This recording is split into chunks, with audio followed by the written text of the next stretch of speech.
Hello everybody, David Shuster here. As the Trump administration ramps up migrant deportations, mass federal agents have swept in and are now arresting people in Martha's Vineyard and Nantucket.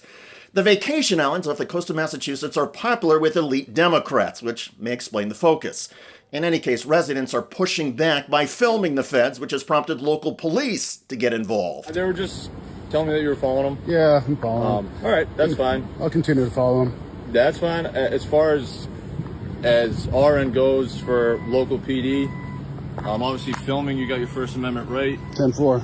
Following them, you're on a public way. 10-4. That's not against the law as long as you Gotcha. obey all traffic violations, traffic infractions, stuff like that. 10-4. They're just concerned that you may be impeding with their job. That's all. No, as long as I'm on the public roadway or on the public access, then No, of course. I don't think I'm impeding with them, and we got to do what we got to do. No, of course. You, them, and me. Yep, So, they do have a job too, so they just Yeah, don't want to impede with their job. And again, by following them, you're in a public way. You can I get it, man. That's why I'm here. That's something we're concerned about. But Yeah. Kudos to the local Martha's Vineyard police officer for recognizing constitutional rights and staying calm. Also, respect to the person filming for knowing his First Amendment freedoms. Those freedoms include verbally insulting a federal agent, which the courts have held is protected speech.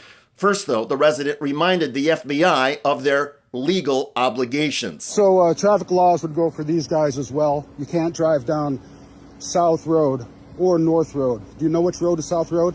Do you know which road North Road is? No, because you're not from here, you goon. In any event, the speed limit is not 15 miles an hour the whole way. It's not 20 miles an hour. It's 40 miles an hour. All right? So try to keep that in mind and obey the laws that we have here as I do. Okay. Wait. Why? Yeah. Because I'm enraged at your mask wearing ass. Okay. That's why I'm. Sorry. That's why I'm shaking. So, sir, I'll have a conversation with you. You talk. Let me have a conversation. So that's fine. Do what you got to do. Record all that stuff. But here's your official warning. Okay? We have the FBI with us. If you impede in any way, shape, or form, you are going to be arrested and taken into federal custody. Thank you. Here's your official warning. If you trespass against my rights, I will not comply with you. I will not resist with you. Okay. I will take offensive with you. Okay. That's your warning. Okay. I know what my rights are, and if you break them, be forewarned that I will do what I need to do to protect myself. Okay. Okay? Good. Have a good one. Why do you wear the mask? Why can't you answer that question? Huh? I mean, I don't understand why you don't answer the question. Dude. The federal agents never answered why they are covering their faces. The Department of Justice says it's because some of the agents fear they could face personal reprisals. Well, the operations are certainly controversial, and polls show that most of the American public opposes the way these deportations are being handled, even though stopping migration does have majority public support. In recent days, White House Deputy Chief of Staff Stephen Miller and Homeland Security Secretary Kristi Noem reportedly told immigration officials to supercharge immigrant arrests. According to Axios, the Trump deputies want to triple the number of arrests being made. It's not clear how targeting Massachusetts vacation communities will help because while there are some migrant workers involved there in manual labor, the numbers are not what one would find in agricultural areas or food processing communities. But the message seems clear, and the irritation of Democrats is off the charts. The governor of Massachusetts called the raids alarming and said federal law enforcement have provided no information and no guidance to state and local authorities.